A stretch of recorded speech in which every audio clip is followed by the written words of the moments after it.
Hey guys, magandang tanghali.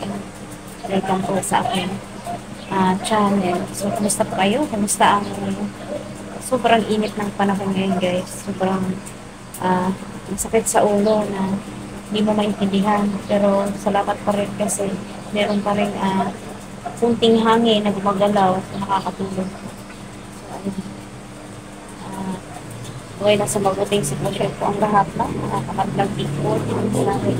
So, may chika lang po ako sa inyo about sa ating sari-sari store. So, I keep on watching. So yun guys, yun, sobrang init ko ngayon. Kailangan marami po talaga inumin ng tubig na makakasari. So ngayon po is time check is 12:13 po ng tanghali. Ay napakatirik po ang araw at maraming salamat po rin check. May ano pa rin, hangin-hangin guys. Kasi kung wala, sobra, grabe. Yung alam mo yun, yung parang naglagablab na po yung kalsada sa sobrang init. So yun po ang masakit sa ulo at ang hirap ang makapagbunuan. So and then hindi mo alam kung saan ka susuot sa loob ng bahay mo.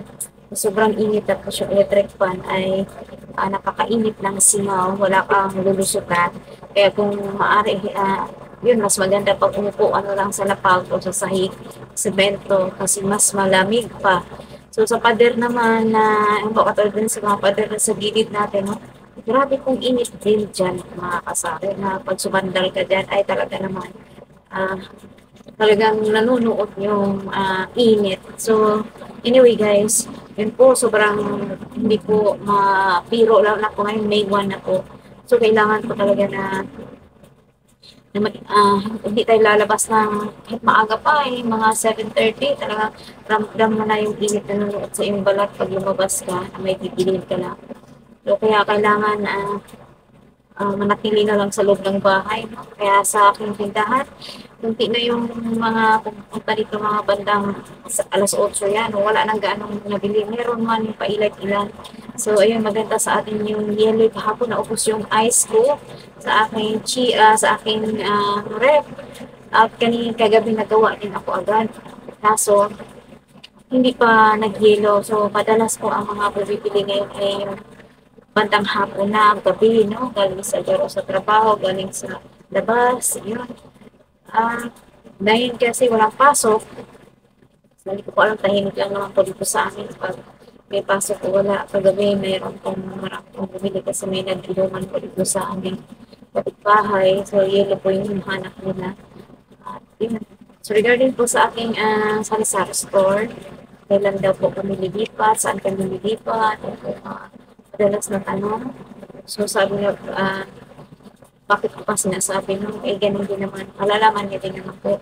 At least alam niya na ngayon po mangyayari. Tapos, sa ngayon, hindi ko pa po alam kung saan at kailan kami nilipat. Kasi ang kami ay mga dalawa, ang 2 months na lang po kami dito. So, yun, naway pag sa malilipatan namin ay makapagtindahan pa rin ako ulit. O magkaroon ulit ng mas sigit pa na ah, negosyo natin inaasam, no? Kung loobin po ng board. So, ayun guys, marami pong mga tanong na gano'n. So, kahit ako naman po ay hindi ko pa po alam. So, bakit daw po ay hindi bahay ko ba daw to? So, marami pong mahaba po ang kwento. So, kaya po kami ay lilipat ng po. So, ganun po talaga minsan talagang hindi kasi siguro pagkakataon natin. Marami pong mga naging kwento kaya po hindi tayo ah, kaya po tayo mapapalitan. So, maraming salamat po sa inyo kasi yun po kahit na almost 2 months na lang po kami dito, patuloy pa rin po akong namili ilan-ilan sa aking tindahan kasi parang namimiss ko rin po na yung tindahan namin. So, yan, patuloy lang po hanggang sa makalipat po rin. So, nawa po ay yung aming malilipatan maayos, yung mga magiging kapitbahay namin, pinapanalangin po lahat po maging maayos. And then, kultura ng aming nililipatan. Kasi bago ka sa lugar, panibagong adjust naman. So naway maging okay po ang lahat sa mga madlap nito. At naway makapagtinda na po ulit. At kung ano mang meron ngayon at mas higit pa, no? Mas libre na mga mangarap. Tapos, yun, kung kilusan lang natin. So, ayun, kung loobin ng Lord. So, lahat po yun, pinag-pray ko na naway kapag simula ulit ng panibagong journey ng buhay, tindahan, ng mga kasahe.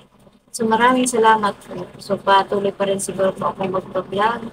Depende po, bahala na kung ano po meron. Kung magtindahan man ako o hindi sa mga panahon na yun. Kung ano.